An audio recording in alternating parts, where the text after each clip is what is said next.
大家好，又係我 Athena 啊！我哋今日嘅星座對碰係處女座對摩羯座。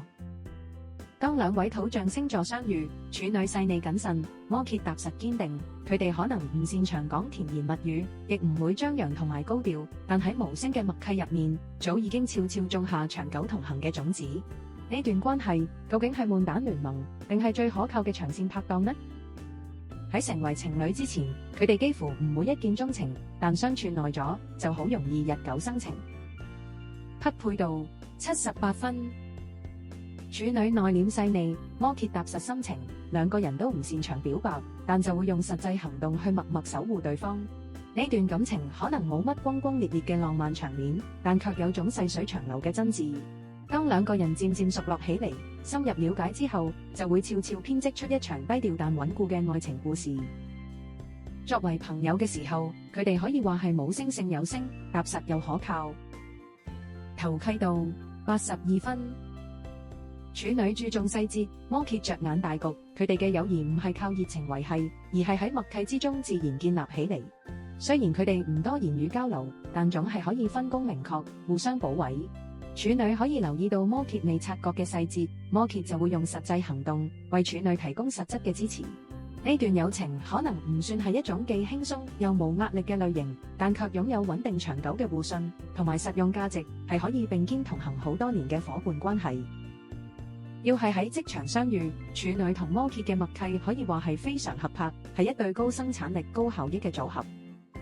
合作度88分。處女追求細緻完美，摩羯重視實際成果。佢哋喺工作上都非常有紀律，責任感強，抗壓力又高。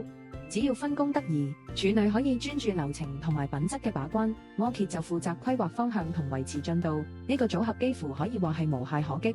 唯一嘅挑戰在於兩個人都過於嚴謹，對細節過分執着，一旦出現理念不合時，好容易就陷入互不讓步嘅僵局。如果能夠建立出清晰嘅溝通模式同埋角色嘅邊界，佢哋絕對有潛力成為一對值得信賴嘅黃金拍檔。喺競爭層面上，處女對摩羯正正就係一場標準嘅細節對成效同埋謹慎對穩定之爭。競爭百分比47對53，摩羯稍稍勝出。處女重視細節，力求完美，絕對唔會輕易放鬆。摩羯則着眼結果，穩步推進，從不偏離目標。喺競爭中，處女往往花大量心力去調整同埋修正每一個細節，而摩羯就更懂得取捨，會專注真正推動進度嘅部分，確保成果。雖然處女擅長喺啲細節位度挑出瑕疵，但講到實戰同埋執行力方面，摩羯始終略勝一籌。特別係長期壓力之下，摩羯嘅穩定同埋耐力往往可以主導勝局。處女座對摩羯座嘅總結。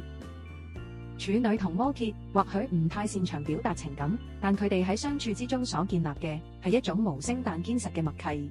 呢段關係冇咩華麗嘅包裝，但卻經得起時間嘅考驗。只要兩個人能夠步伐一致，願意放低固執同對完美嘅執着，相信佢哋將會成為土象世界入面最穩定、最有實力嘅長線盟友。今日就講到嚟呢度啦，唔知下一次你想睇邊兩個星座嘅對碰呢？歡迎留言話俾我知。仲有，記住訂閱、點讚同埋將呢條影片分享俾你嘅朋友。多謝觀賞，再見。